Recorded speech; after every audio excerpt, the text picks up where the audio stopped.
안녕하세요. 오늘 저희가 함께 살펴볼 주제는요.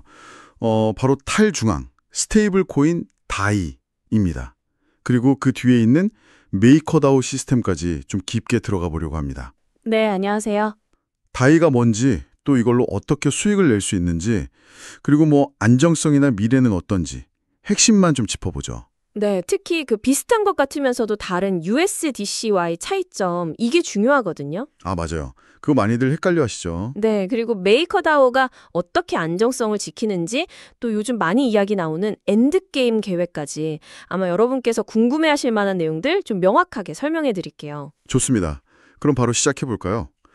다이랑 USDC 둘 다 1달러에 맞추려는 건 같은데 방식이 완전 다르다고요? 그렇죠. 근본적으로 달라요.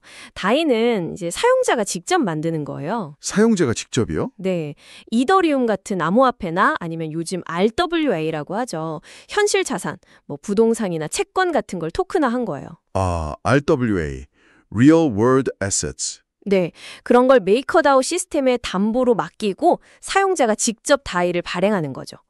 이론상으로는 누구 허락 받을 필요도 없고요. 검열도 불가능하고.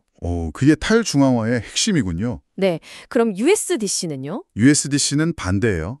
Circle이라는 중앙화된 회사가 있거든요. 네네, 들어봤어요. 그 회사가 은행에다가 실제 달러를 예치해 놓고 그걸 기반으로 발행하는 거예요. 그러니까 당연히 회사 통제 하에 있죠. 아, 그럼 회사가 맘대로, 예를 들어 정부 요청 같은 게 있으면 동결할 수도 있겠네요. 네, 가능하죠. 실제로 그런 사례도 있었고요. 근데 여기서 또 재밌는 점이 있어요. 뭔가요? 지금 DAI 담보 중에 상당 부분이 바로 그 USDC 같은 중앙화 자산이라는 거예요. 네. DAI 담보에 USDC가 들어있다고요? 그건 좀 이상한데요? 그쵸? 이게 바로 그 완전한 탈중앙화라는 이상하고 현실 사이의 어떤 괴리 같은 거죠. 아, 그래서 메이커다오가 엔드게임 계획에서 이걸 시급히 해결하려고 하는 거고요. 일종의 약점이라고 보는 거죠. 그렇군요. 뭔가 좀 발목을 잡힐 수도 있겠다. 그런 느낌이네요. 그럼 이 DAI, 이걸로 수익은 어떻게 내나요? 가장 쉬운 방법부터 좀 알려주시죠. 제일 기본은 그냥 예치하는 거예요. 에이브나 컴파운드 같은 데다가 DAI를 맡겨놓고 이자를 받는 거죠. 아, 대출 플랫폼이요? 이자는 어느 정도 나오나요? 보통 연한 2%에서 5%, 그 정도 수준이에요. 꽤 안정적이죠. 네, 안정적이긴 하겠네요. 조금 더 뭔가 적극적인 방법은 없나요? 있죠.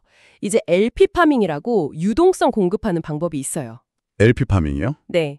예를 들어서 칼브 같은 서비스에 DAI랑 USDC를 묶어서, 그러니까 스테이블 코인끼리 묶어서 유동성을 제공하는 거예요. 아, DAI USDC 페어 같은 거요? 네, 맞아요.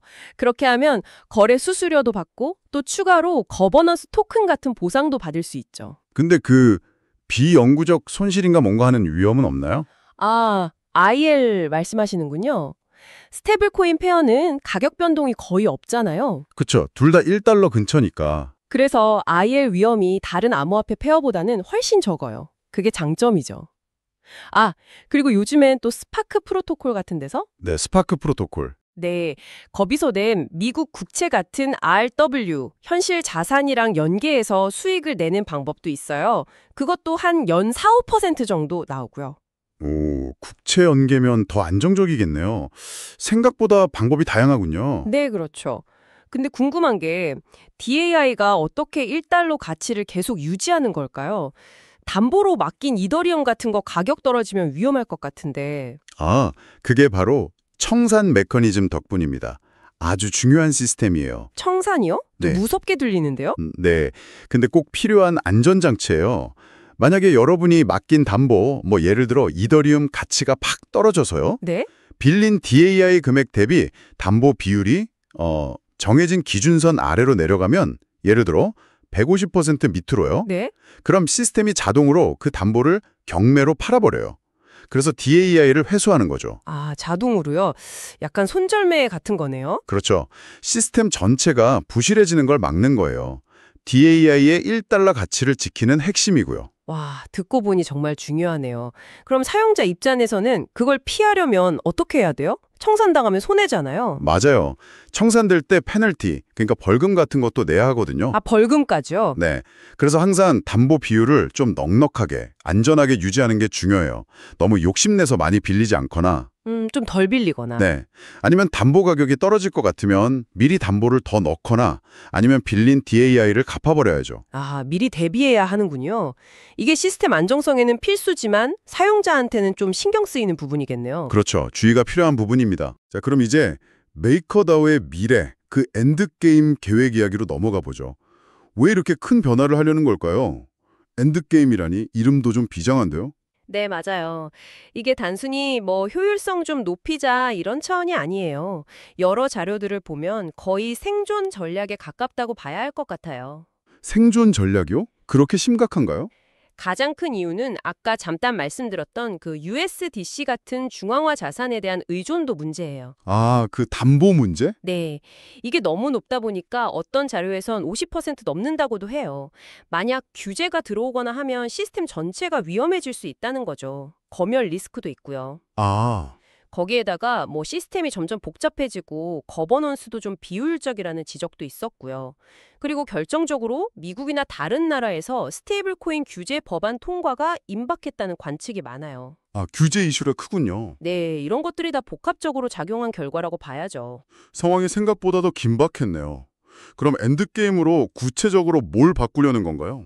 핵심은 크게 두 가지로 볼 수 있어요. 첫째는 시스템을 잘게 쪼개는 거예요. 쪼갠다고요? 네, 서브다오라고 부르는 작은 자율 조직 여러 개로 나누는 거죠.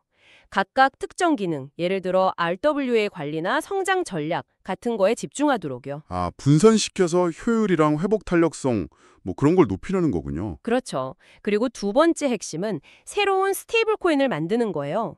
뉴 스테이블이라고 부르던데요. 새로운 스테이블 코인이요? 다이 말고 또요? 네, 이건 이제 잠재적인 규제를 좀 피할 수 있도록 설계된 거라고 해요. 만약 현재 데이 모델이 규제 대상이 되면 이걸 플랜 B로 쓰려는 거죠. 와, 플랜 B까지. 정말 대비를 철저히 하네요. 또 다른 건 없나요? 뭐 AI를 활용해서 거버넌스를 돕는 시스템 같은 좀 실험적인 것들도 포함되어 있다고 하고요. 이야, 오늘 데이랑 메이커다오 얘기 들어보니까 정말 탈중앙 금융의 어떤 이상과 현실적인 어려움, 그리고 그걸 극복하려는 노력이 다 보이네요. 네, 그렇죠. 사용자 주권이라는 이상, 또 다양한 수익 기회, 그리고 그걸 뒷받침하는 아주 정교한 청산 메커니즘과 미래 전략까지 참 흥미로운 시스템이에요. 맞아요. 오늘 이야기의 핵심을 다시 정리해보면 데이가 추구하는 그 탈중앙성, 검열 저항성, 네, 그리고 그걸 지키는 청산 메커니즘의 안정성. 마지막으로 엔드게임이라는 미래 대비 전략. 네, 이 모든 게 결국 규제가 다가오는데 진짜 탈중앙 금융 시스템은 어떻게 살아남을 것인가? 이 질문으로 이어지는 것 같아요. 정확합니다. 아주 중요한 질문이죠. 자, 그럼 오늘 저희 분석을 바탕으로 여러분께 마지막으로 질문 하나 던지면서 마무리할까 합니다. 네, 규제의 물결이 점점 거세지는 이 환경 속에서 과연 데이처럼 정말 탈중앙성이고 사용자 주권을 중시하는 스테이블 코인이 지금의 이상을 지키면서 오래 살아남을 수 있을까요? 아니면 결국 어떤 식으로든 현실과 타협하게 될까요? 어려운 질문이네요. 네, 한 번쯤 깊이 생각해 보시면 좋을 것 같습니다. 이 질문에 대한 여러분 각자의 답을 찾아가는 과정 자체가 또 의미 있는 탐구가 될 거라고 생각합니다.